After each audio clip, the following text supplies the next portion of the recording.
Well, and so the thing that in and of itself is horrifying. But what ought to be really horrifying to people is that the mechanisms and communication channels and all of that was already in place for them to do that. So that means how long have they been controlling what's Actually, said that and so forth?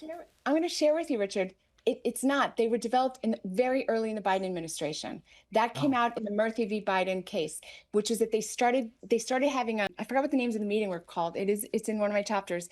It had an acronym for, anyway, for them to communicate with each other. So all of a sudden, the head of the CDC had a direct line to Facebook. I mean, literally had a direct line. Those channels like that rapidity hadn't happened before. They started in the March, April of when Biden in 2020. yeah. No, April or March or so of 2021. So before we went on the air here today, you mentioned Bill Federer, a good friend of mine. Bill talks about the Hegelian dialectic, which is where a totalitarian government will create a crisis in order, they can't achieve their full goal right at once. So they'll create a crisis, and people out of fear will rise up and they will compromise so you can move the normal. And then you create another crisis to move the normal again. And you compromise in the middle, but eventually you reach your goal of the totalitarian regime.